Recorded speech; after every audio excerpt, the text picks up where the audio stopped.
Hi, this is Kevin Drain, pastor at Kewanee First United Methodist Church. Thanks for viewing our Holy Week video. We post one every day.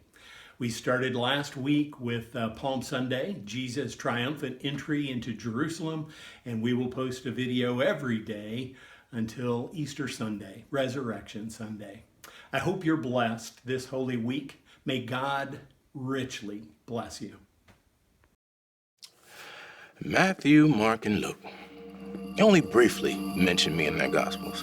John gave me a little more recognition. He talked about how I introduced Nathanael to Jesus and how we came to be followers of Jesus.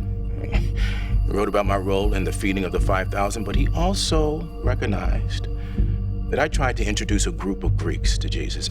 That attempt resulting in an important speech by Jesus about his impending death. And he also recorded a few words that I said on the night before Jesus died. Oh, okay, yes. So, there were two men in the Bible named Philip.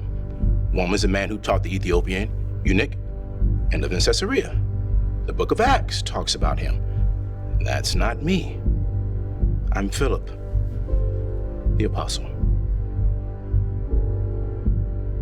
The gospel writers tell us that Jesus began his final hours by celebrating Passover dinner with his 12 closest friends, who probably didn't realize how little time they had left with him. But Jesus chose to fill that limited time with the pinnacle of his teachings. We were in the upper room. Jesus had just finished telling Peter that he would soon deny Jesus 3 times. Jesus tried to console all of us by telling us that he was going away to be with the Father and that he would be preparing a place for us, and that he would come back and take each one of us to be with him.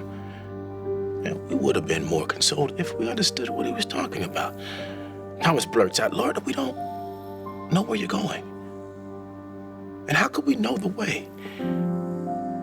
Jesus replied, "I am the way, the truth, and the life. No one comes to the Father except by me. If you had known me, you should have known my Father too."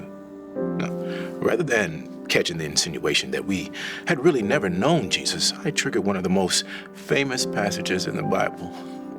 By opening my mouth, I said, "Lord, show us the Father. It's enough for us." Jesus looked at me, a sad smile and the softest voice. He said, "Have I been with you so long, and yet you have not known me, Philip? Whoever has seen me has seen the Father." I should have been embarrassed, but I was astounded. I got it. I finally got it. The Father was God. Jesus was God? They were the same? I got it. Well, I got a glimpse of the truth. And for the next 20 minutes, Jesus opened the floodgates of truth. Jesus and the Father and the Spirit were all in each other. And we had the ability to be in them too. Jesus was going away, but we were going to receive the Spirit and peace. Our heads exploded. In a few sentences, mysteries hidden for eons were revealed to us. How could we even begin to comprehend what Jesus was saying? And that dilemma was solved moments later. Jesus rose up from the table and told us to leave with him.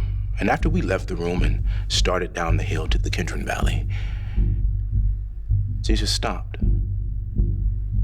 He leaned down, picked up a branch from a grapevine by the path, and he told us a story.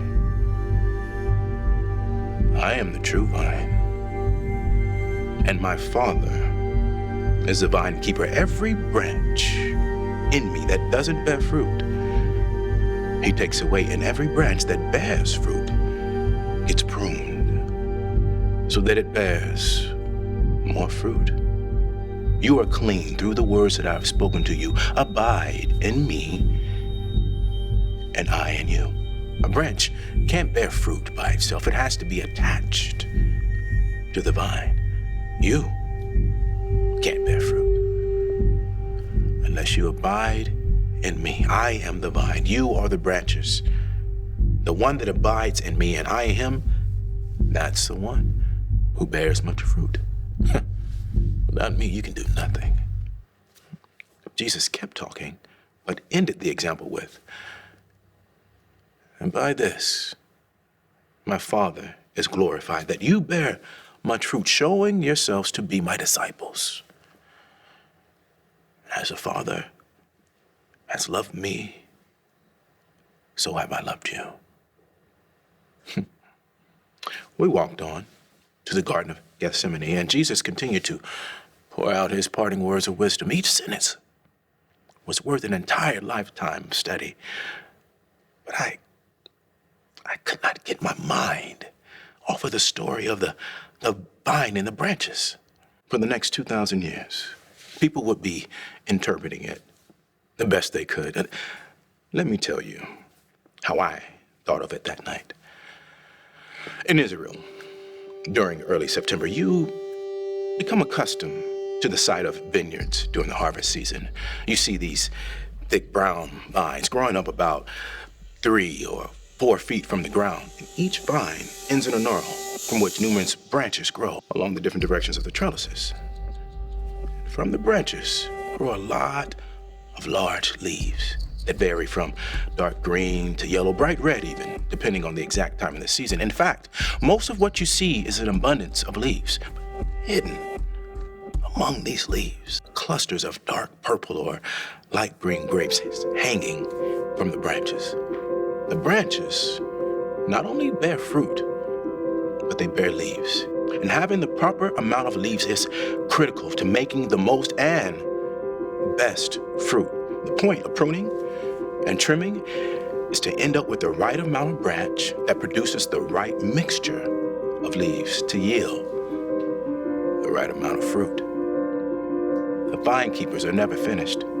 Their lives are a continuum of planting and growing and pruning and harvesting. Planting, growing, pruning, and harvesting. And that night, I knew the story was all about God and his desires. God the Father is the vine keeper, but he's also the creator and owner of the vineyard. So it is only his desires that matter, and his primary desire is to be glorified. This premise is the basis for understanding the parable. The teaching is very clear that God is glorified when the branches bear much fruit and thereby prove themselves to be disciples. Generally, we apostles knew that we glorified God by living a life of continual praise and worship and by proclaiming and expanding his kingdom. This is exactly what Jesus did on earth. So at the end of his life, he was able to tell the Father, I have brought you glory on earth by completing the work you gave me to do. The vine keeper is responsible for the vine being the most fruitful by preparing the soil and the vines. He cuts off and burns branches that don't bear fruit. A branch doesn't bear fruit if it becomes disconnected from the vine or if it's capable of bearing fruit, but chooses to be totally unproductive or produce only leaves. God trims and prunes fruitful branches from excess branch growth, twigs, and leaves so they become more fruitful. Pruning and trimming process will likely feel unpleasant and may possibly vary in the form of discipline that God provides because he loves me. In my daily life, pruning and trimming probably require the elimination of activities, emotions, or thoughts which make me ineffective and unproductive. Jesus said that he is the true vine. However, it's critical to remember that just before telling the parable, Jesus had said that he, the Father, and the Holy Spirit are all in each other. So, abiding in Jesus is equivalent to abiding in God. The vine knows that it cannot be fruitful unless the branches are connected to it, since it is the source of all important nutrients needed for life. Jesus had often talked about being the source of life, and that the connection came through belief in him.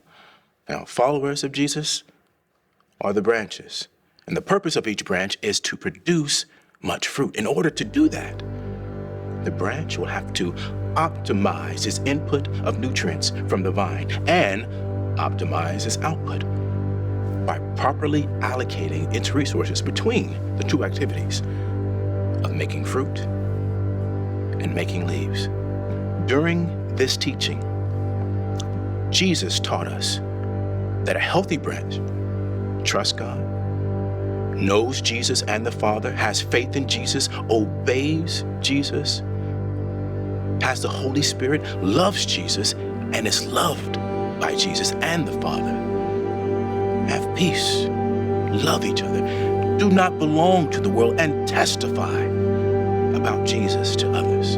If I am an unfruitful branch, God will either work in my life to help me become fruitful, or he will allow me to be cut off from the vine and destroyed. If I'm a fruitful branch, God will prune me and make me more fruitful, painful at first. These actions are necessary for my own benefit and for God's glory. Abide. It means that the branches are connected in such a close way that they live inside the vine, and the vine lives inside them. Peter calls it participating in the divine nature. Paul phrases it as living by the Spirit and keeping in step with the Spirit. Jesus puts it simply, if anyone loves me, he will obey my teachings. My Father will love him, and we will come to him and make our home with him. My intimacy with Christ, my closeness to him, as with all other relationships with God, is grace-driven. His grace is not only the enabler of my salvation, but is the enabler for going deeper in the attachment to him and for bearing fruit. It is his great love for me that disciplines me to remove my shortcomings so that I can respond to his invitation to have a more intimate relationship and to be further transformed into a Christ-like person who can demonstrate God's love to the world. The path to this deeper intimacy is through a lifestyle of personal abandonment and absolute trust. It is my option to abide in Jesus, but Jesus commands me to do so. Why? Because I cannot bear fruit unless I abide in him. By this he means that although I may produce some works, I can't produce works or fruit of value. No fruit. Nada. None. Zip. Zero. I may think I'm making fruit, but I am not unless I am abiding in him. I'm entirely useless and stand in danger of being destroyed. We apostles had already heard the story from Jesus about people who thought they were being fruitful, but were going to be destroyed because in reality, they weren't being fruitful. It's the secret sauce. Abiding is the secret sauce to making all good deeds fruitful. It's through abiding that I'm transformed from a worker who loves to a lover who works. If abiding in Jesus is so important, how can I start to do a better job of that? Here are some things I thought of. Regularly praying and reading scriptures, forgiving anyone that I have not yet forgiven, and setting my heart and mind on heavenly things. According to the parable, I know beyond a shadow of a doubt that I am abiding in Jesus if I'm bearing much fruit. That is one reason why it's critical to be clear about the definition of fruit. If I'm mistaken about the definition of fruit, I may very likely expend many resources producing something that isn't fruit. Having a proper understanding of what fruit is crucial to intentionally living a fruitful life. According to the parable, fruit can be described as those things that cause God to be glorified. In the context of this parable, fruit seems primarily to mean the making of disciples by proclaiming and expanding of God's kingdom. As we apostles file, disciples are made through both sharing the gospel and doing good works that bring glory to God. You may have noticed that I have talked about leaves several times in this story, but Jesus didn't mention them in the parable. I mentioned them because they are a critical aspect of how I apply this parable to my own life. We did not understand the science of growing grapes, but we knew the practicalities of doing so. We knew you needed enough leaves on the branch to make good grapes, but not so many leaves that the grapes had too little nourishment. Now, in my own life, the leaves stand for activities that consume my time and energy, but do not produce fruit for God. If I have too many outside activities, I can't maximize the fruit I produce. Now, in my time, our outside activities were fairly limited because we were so poor.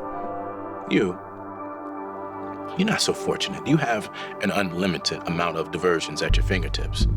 Television, movies, sports, hobbies, computers, internet, a long list of other activities. Fatigue, overscheduling, sleep, drugs, alcohol. There's no doubt that you have to be dedicated to God, to allocate your resources between making fruit or making leaves. Jesus said, "This is my Father's glory, that you bear much fruit, showing yourselves to be my disciples." So, in your life, which will it be? Fruit or leaves?